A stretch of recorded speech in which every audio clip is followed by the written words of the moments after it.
9 मई 2023 वो स्याह दिन जब एक मुंतखब साबिक वजीर आज़म और कौम के सबसे मकबूल रहनुमा को अहाता अदालत से अस्करी फोर्सेस की जानिब से अदालत में तोड़ फोड़ करके गैर कानूनी तौर पर गिरफ्तार किया गया, सिर्फ इसलिए ताकि अवाम की इमरान खान से वाबस्तगी के जज्बे को इश्तिआल में तब्दील करके अपना मकसद हासिल किया जा सके।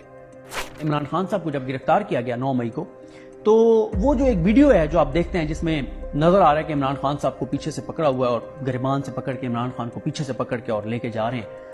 तो ये वीडियो कभी आपने सोचा कि ये वीडियो कहां से आई थी इमरान खान की? क्या ये किसी चैनल ने बनाई थी? क्या ये किसी मोबाइल से बनी हुई है? नहीं, ये तो ड्रोन की वीडियो है। ड्रोन की वीडियो, ड्रोन क्या उस वक्त किसी चैनल का ड्रोन उड़ रहा था? नहीं। अगर उड़ भी रहा होता था उस चैनल की जरूरत थी कि वो चैनल वो जारी करता? नहीं। ये खुद वहां पे बनवाई गई और बनवा के फौरी तौर पे जारी की गई। मकसद क्या था? एक खौफ पैदा करना, एक मैसेज देना कि जनाब हम ये भी कर सकते हैं और ये हमने किया है और बवांगे दोल किया है। इसलिए 9 मई के रोज चौकियों से फौज और पुलिस गैर मामूली तौर पर गायब दिखाई दी और अवाम में शरपसंद अनासर घुसाकर उनको तोड़ फोड़ का रास्ता दिया गया।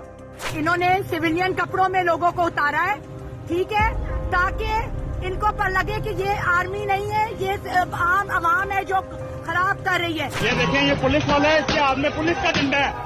पुलिस वाला डंडा लेके गाड़ियों के शीशे तोड़ रहा है। एक गाड़ी है आर्मी की, ये इनमें से उतरे हैं और ये सिविल वर्दी में काफी सारी तादाद में, वो आगे शलवारों कमीजों में जो लोग गए हैं ये वो है। तहरीक इंसाफ जैसी आम पाकिस्तानियों पर मबनी जमात जो अपनी 2 दिहाइयों से जायद पर मुहित जद्दोजहद में हमेशा पुरअमन रही और उस पर पाबंदी लगाने की कोई वजह मौजूद न थी, उसे किसी भी तरह से पुरतशद्दुद जमात साबित करके उसकी कमर तोड़ी जा सके और मुल्क में उस वक्त होने वाले नए इंतखाबात में अपनी गैर मकबूल कठपुतलियों की राह हमवार की जा सके। अब तक इस वाक़े की शफ़ाफ़ तहकीकात ना होना ही दरअसल इस वाक़े के फॉल्स फ्लैग होने का सबसे बड़ा सबूत है। तहरीक इंसाफ तो आज भी 9 मई के वाक़े पर शफ़ाफ़ जुडिशल कमीशन के मुतालबे पर कायम है, मगर जो इस मामले के मास्टरमाइंड्स ईवाने इक़्तिदार में बैसाखियों के सहारे बैठे हैं, वो अपना पोल खुल जाने के डर से राह फरार इख्तियार कर रहे हैं। और जिन दिनों में मुल्क को कौमी यकजहती की सबसे ज्यादा जरूरत थी, उन दिनों में बगैर कॉज लिस्ट जारी किए उजलत में अस्करी कोर्ट्स के जरिए मिलिट्री ट्रायल्स को कानूनी करार देकर सिविलियन सुप्रीमेसी और इंसानी हकूक का गला मुकम्मल तौर पर घोंट दिया गया है, जबकि इससे कबल सुप्रीम कोर्ट का 5 रुकनी बेंच मिलिट्री ट्रायल्स को गैर कानूनी करार दे चुका है।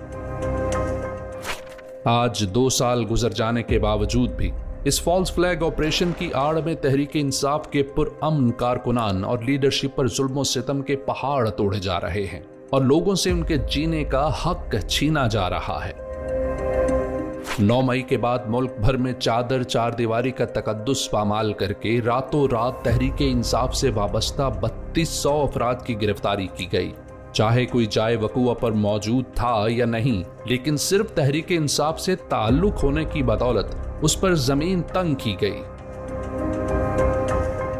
माओं, बहनों, बेटियों की इज्जतों को पामाल किया गया और उनके गिरेबानों को चाक किया गया। जहाँ पे अरशद शरीफ दफन है, उस कब्रिस्तान की तरफ हमें खींच के लेके जा रहे हैं ताकि ये जो मर्जी हमारे साथ कर सके वहाँ पे। फिर चाहे सियालकोट में पंजाब पुलिस का रेहाना डार जैसी बुजुर्ग खातून से जानवरों जैसा सलूक हो, या लाहौर में डॉक्टर यास्मीन राशिद जैसी कैंसर की मरीज बुजुर्ग खातून को 2 साल मुसलसल जेल में रखकर अजियत देना हो, जबरी तौर पर गुमशुदा करके लोगों पर तशद्दुद करके जबरदस्ती बयानात दिलवाकर पार्टी छुड़वाना हो, या लोगों के गैर सियासी घर वालों और नाबालिग बच्चों को हिरासा करना और धमकाना हो, नौजवानों को मिलिट्री तहवील में देकर उनके मुस्तकबिल बर्बाद करना हो, या इमरान खान समेत मुक़य्यद लीडरशिप के मुकदमात को जानबूझकर लटकाना हो।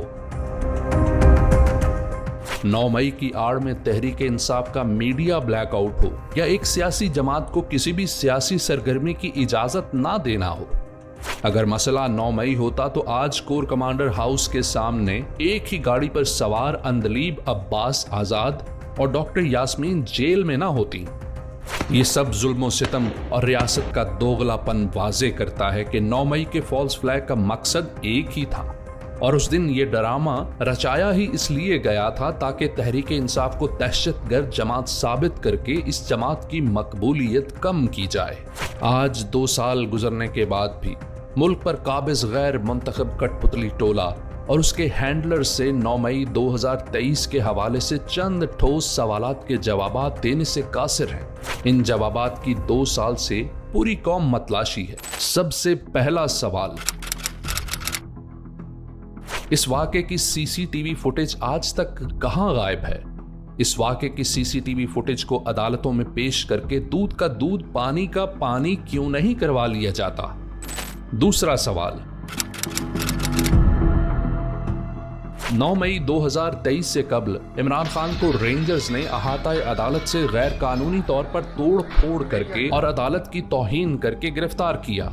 क्या इस तर्ज पर कौम के सबसे मकबूल लीडर की गिरफ्तारी का मकसद सिर्फ कौम को इश्तियाल दिलाना था? तीसरा सवाल, अवाम जब कोर कमांडर हाउस की जानिब एहतजाज के लिए रवाना हो रही थी तो पंजाब पुलिस पीछे क्यों और किसके हुक्म पर हटती चली गई?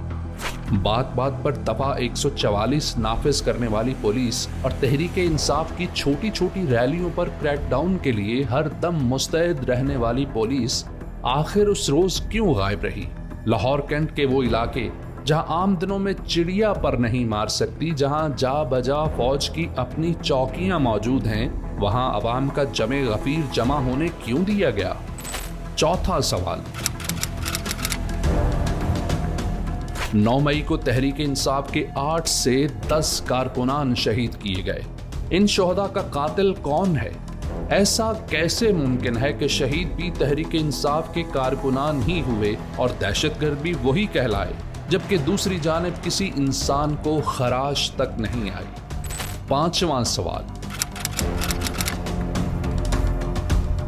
9 मई को रेंजर्स ने अदालत में किसके हुक्म पर अपनी हदूद से तजावुज करते हुए तोड़ फोड़ की और हाई कोर्ट का तकद्दुस पामाल किया? अगर कोर कमांडर हाउस की कंक्रीट की इमारत का तकद्दुस इस कदर है कि उसके सामने एहतजाज की बदौलत शहरियों को जान से मारा जा सकता है, तो क्या हाई कोर्ट जो अवाम को इंसाफ फराहम करने का फरीजा सर अंजाम देती है उसका कोई तकद्दुस नहीं था, सिर्फ इसलिए क्योंकि वो एक सिविल इमारत है? छठा सवाल, इस वाक़े के मुकदमात को मिलिट्री अदालतों में क्यों चलाया जा रहा है? कोई नहीं, कायम है, चलता है। सिविल अदालतों में चलाकर दूसरी तरफ का मौक़िफ़ सिर्फ इसलिए नहीं सुना जा रहा ताकि अवाम को हक़ाइक़ का इल्म ना हो सके? सातवां सवाल, अगर 9 मई इतना ही नाकाबिले मुआफ़ी जुर्म था, फिर उन लोगों को मुआफ़ क्यों कर दिया गया जिन्होंने एक बयान देकर तहरीक इंसाफ छोड़ दी, हालांकि वो उस रोज जाए वक़ुआ पर मौजूद और अवाम के साथ साथ थे? और डॉक्टर यास्मीन राशिद, मियां महमूदुर रशीद जैसे रहनुमा जिनकी पुरअमन रहने की अपील की वीडियोस मौजूद हैं, उन्हें आज तक जेल की सलाखों के पीछे क्यों रखा गया है? अंदर जाने की बिल्कुल मत कोशिश करें, आप बाहर आ जाए सारे। अब प्रोटेस्ट करने आए हैं, वो कह रही हैं कि आप कोर कमांडर हाउस में एंटर होने की कोशिश ना करें। ये वो सवाल हैं जिनका जवाब अगर हाकिम वक्त के पास मौजूद होता तो आज अवाम एक तरफ और हुक्मरान तबका दूसरी जानिब ना खड़ा होता। इन सवालात के जवाबात ना होने का मतलब एक ही है कि 9 मई का वाकया एक फॉल्स फ्लैग प्लांटेड ऑपरेशन था, जिसका मकसद सिर्फ और सिर्फ तहरीक इंसाफ को कुचलने के लिए एक स्टेज तैयार करना था। इस सब के बावजूद अवाम ने 8 फरवरी को 9 मई के झूठे बयानिए को अपने वोट की ताकत से जमी बोस किया, लेकिन हाकिम वक्त जो इस वक्त ताकत के नशे से चूर है, इस हकीकत को समझने से कासिर है कि पाकिस्तान की अवाम अब इतनी बाशऊर हो चुकी है कि हकीकत और ड्रामे का फर्क जांच लेती है।